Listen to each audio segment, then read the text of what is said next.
Good morning, student. Today we will start our next phylum, that is Hemichordata. Okay, beta. तो Hemichordata means half chordates. इस word का मतलब क्या है? Hemi means half, chordata means chordates. ठीक है. शुरू में बेटा जब अर्लियर क्लासिफिकेशन सिस्टम हमने अडॉप्ट किया था तो इसको हमने कोर्डेटा के अंदर ही डिस्क्राइब कर दिया था कि इसके अंदर कुछ ऐसी स्ट्रक्चर मिलती थी जो बिल्कुल नोटोकोड से मिलते जुलते थे, जिसको हम स्टोमोकोड बोलते थे। लेकिन बाद में पता लगा इट वाज नॉट नोटोकोड, तो इसको हमने बाद में कोर्डेटा से बाहर रख दिया एक अलग फाइलम में, दैट इज हेमिकोर्डेटा। ओके, ये बहुत ही प्रिमिटिव इनवर्टिब्रेट्स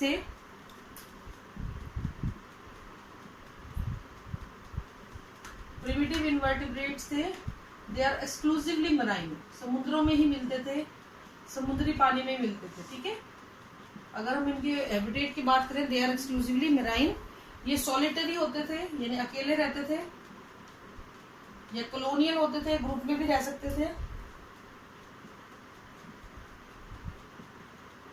और ये बुरोस बना के रहते थे। ट्यूबिकुलस बोल देते हैं इस वर्ड को, ट्यूबिकुलस।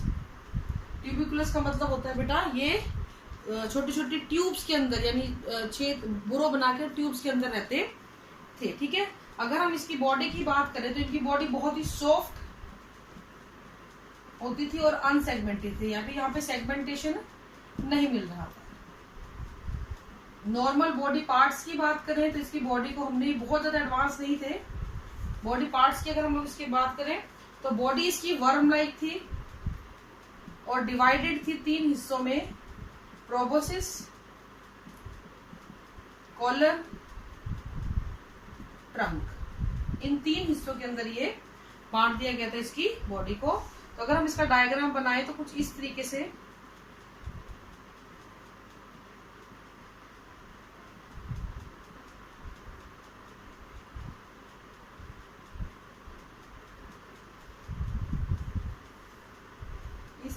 वर्म लाइक इसकी स्ट्रक्चर देखी गई थी। ठीक है बेटा, इस तरीके से प्रोबोसिस, कॉलर एंड ट्रंक, ये 3 हिस्से इसके बांटे गए थे। यहाँ पे सिमेट्री जो थी वो वही बायलेटरल सिमेट्री थी। बायलेटरल सिमेट्री यहाँ पे मिल रही थी। अगर इसके डेवलपमेंट की बात करें तो ये ट्रिप्लोप्लास्टिक एनिमल था बेटा। ट्रिप्लोप्लास्टिक का मतलब हम बहुत बार बता चुके हैं आपको, एक्टोडर्म, एंडोडर्म और मेसोडर्म से ये डेवलप होता था। इसकी बॉडी वाल की बात करें तो यहाँ पे एपिडर्मिस मिलती थी, which have the mucus gland. ये बड़ी इंपॉर्टेंट बात है कि इसके एपिडर्मिस के पास म्यूकस ग्लैंड थी, जिसकी वजह से ये हमेशा नमी में रहता था, चिपचिपा स्लगिश सा ये लगता था। तो ये इनकी वजह से होता था। अगर हम सीलोम की बात करें तो यहाँ पे सीलोम इन 3 रीजन्स के अंदर बटी हुई थी, जिसको हम लोगों ने क्या बोल दिया था, प्रोटोसीलोम,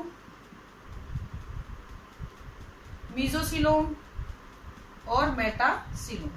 तो प्रोबोसिस, कोलर और हेड, ट्रंक रीजन के अंदर 3 हिस्सों में आपकी सीलोम जो है वो बटी हुई थी, प्रोटोसीलोम, मीजोसीलोम और मेटासीलोम। इस तरीके से हमने सीलोम को यहाँ पर बांटा हुआ था। एक चीज ध्यान रखना, यहाँ पे ट्रू सीलोम मिलेगी। ठीक है, true coelom means lined with the mesoderm.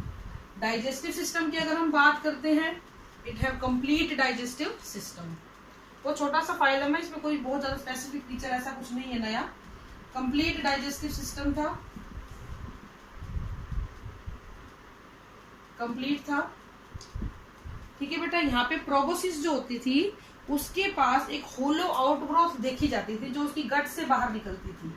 एक होलो आउटग्रोथ निकलती थी जिसको वो उसकी गट से बाहर निकलती थी, और इसको हम लोग बोल देते थे स्टोमोकोड।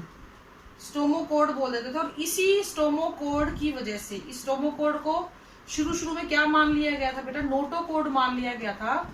और नोटोकोड एक स्पेसिफिक फीचर्स में आता है कोर्डेटा के क्लासिफिकेशन में।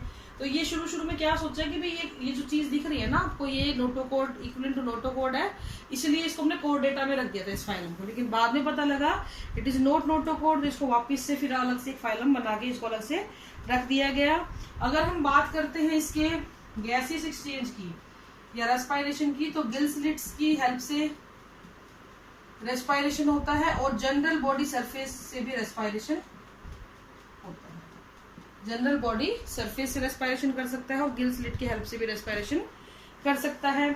सर्कुलेटरी सिस्टम ओपन टाइप का होता है, आपको पता है ओपन टाइप का मतलब क्या होता है यहाँ पे, ठीक है। इसके अलावा आपको कुछ लॉन्गिट्यूडिनल वेसल्स मिल सकती हैं, डोर्सल और वेंट्रल लॉन्गिट्यूडिनल वेसल, और दो तरीके की होती हैं, डोर्सल और वेंट्रल। आपको डोर्सल वेंट्रल का पता होना चाहिए। अगर मैं ऐसे खड़ी हूं तो ये मेरी बैक जो है दैट इज डोर्सल, और ये जो मेरा फ्रंट है that is ventral side, okay. अगर कोई ऑर्गेनिज्म ऐसे है तो ये डोर्सल है और ये वेंट्रल है। तो लॉन्गिट्यूडिनल डोर्सल वेंट्रल जो है आपकी वेसल मिलती थी यहाँ पे। इन दोनों वेसल्स को कनेक्ट करने के लिए, ये डोर्सल है ये वेंट्रल है, इनको कनेक्ट करने के लिए क्या थी बेटा, लेटरल वेसल्स भी पाई जाती थी और साइनस थे। उन साइनस कुछ खाली जगहें थी जहाँ पे सारे ऑर्गन पड़े थे, और उन ऑर्गन्स के चारों तरफ आपका जो ब्लड था वो तैरता रहता था। ब्लड यहाँ पे कलरलेस था, इट मीन यहाँ पे कोई भी किसी भी प्रकार का पिगमेंट देखा नहीं गया था, no present of any type of pigment. Excretion जो है वो प्रोबोसिस ग्लैंड के द्वारा होता था, excretion by proboscis gland. Proboscis gland जो होती है they are helping in the excretion, okay. Nervous system की अगर हम बात करते हैं तो डिफ्यूज नर्वस सिस्टम होता है। यहाँ पे नर्व सेल का एक network, plexus of nerve cell मिलता है, जाल मिलता है, प्लेक्सिस बोल देते हैं of nerve cells, plexus of nerve cell, जाल मिलता है नर्व सेल का एक आपको बड़ा सारा। सेक्सेस यहाँ पे सेपरेट होते थे, गोनेट्स जो थे वो बहुत सारे जोड़े में मिलते थे, और इसके अंदर जो डेवलपमेंट था वो होता था free swimming tornaria larva, free swimming tornaria larva, ठीक है, टोरोनेरिया लार्वा। इसके बेटा दो एग्जाम्पल है, इतना ही है, ये ज्यादा बड़ा फाइलम नहीं है, कोई ऐसा कोई खास स्पेसिफिक फीचर्स भी हमें नजर आया नहीं। बेलेनोग्लोसस, इसको एकॉर्न वर्म भी बोल देते हैं, एकॉर्न वर्म, ठीक है। इसको ऑक्स टंग भी बोल देते हैं, टंग वर्म, और ऑक्स टंग भी बोल देते हैं, ठीक है। तो ये आपको एग्जांपल याद रखना है, ये नाम उससे पूछा जाता है, बेलेनोग्लोसस और ओफियोग्लोसस, सॉरी सेकोग्लोसस, ये दो नाम आपसे पूछे जाते हैं, ठीक है। तो this is all about the Hemichordata, okay बेटा, थैंक यू।